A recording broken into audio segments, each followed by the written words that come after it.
Hey, seventh graders, Mr. Allen again with another one of your flipped lessons.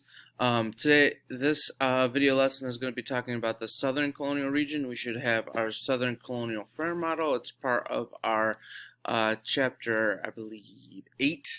There's 7, 8-ish. They're kind of mixed together. Packet.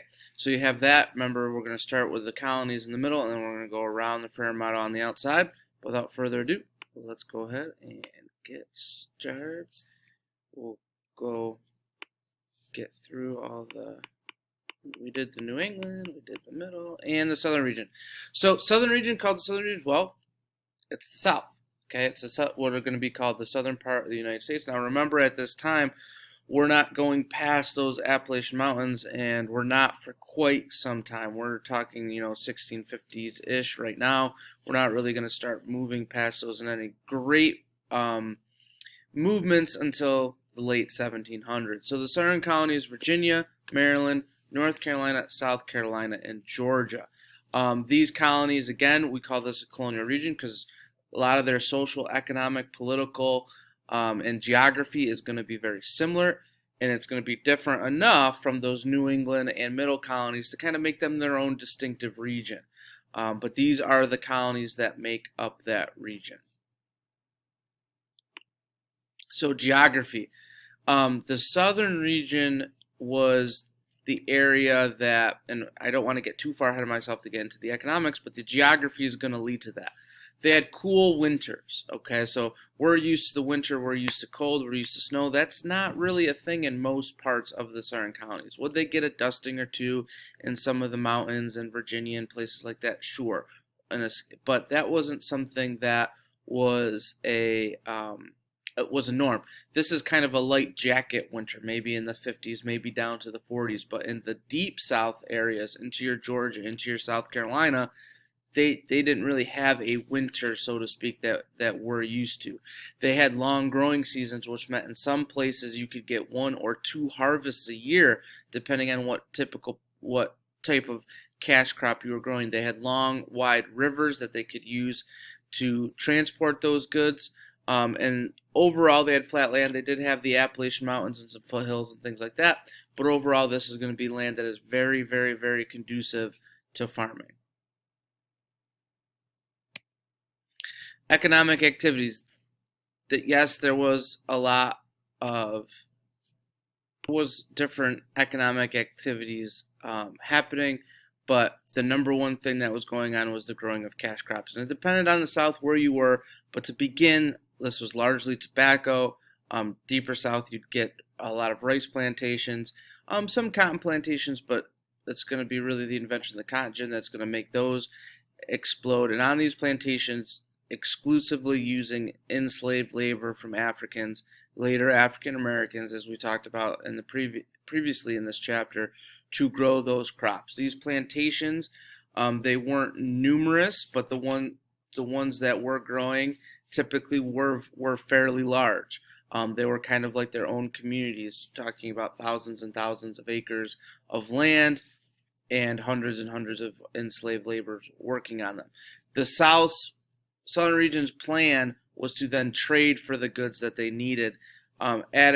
Those tobacco products, those rice products and things like that would be shipped over to England, and those finished projects would come back. They would use the money from buying or from selling their goods to buy the goods that they needed. Yes, they would have, they would make some of the stuff on their property, but most of that stuff would be finished product purchases, trade for the goods that they needed, typically from England, but we did see some trade illegally with other countries during this time.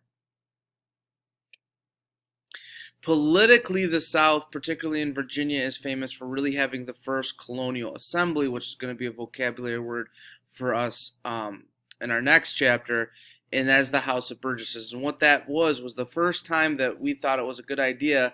If we're going to have some people talk about a law, we're not going to be able to send 1,000 or 10,000 people to do that. So this was the first idea, at least in the colonies. It had been done elsewhere, where let's vote for somebody to represent us, have that group of representatives meet in an assembly, and they can have all sorts of different names. Congress is kind of what we call it today. where they meet and they make those laws.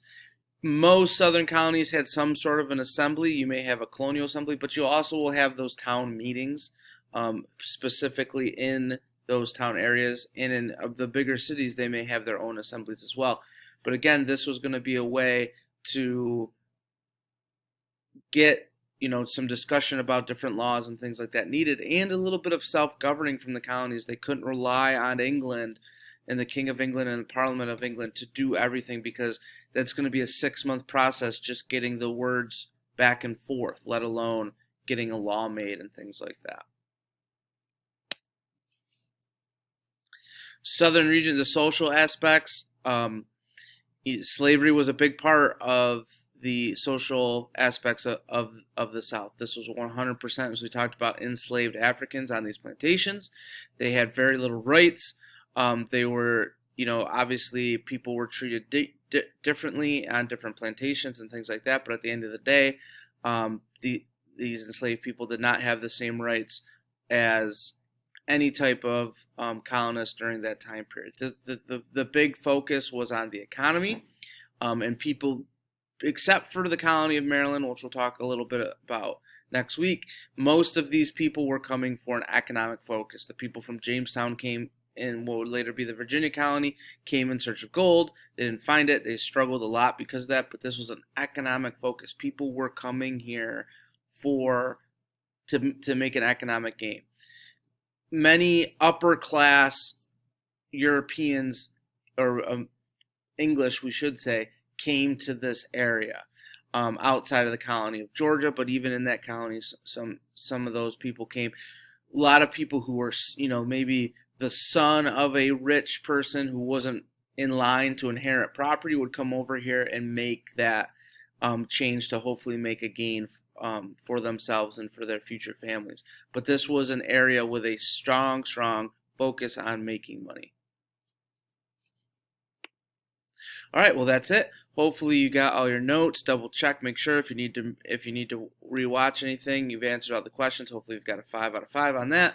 If you have any questions, as always, hit me up on Schoology. Till next time, 7th graders, Ellard out.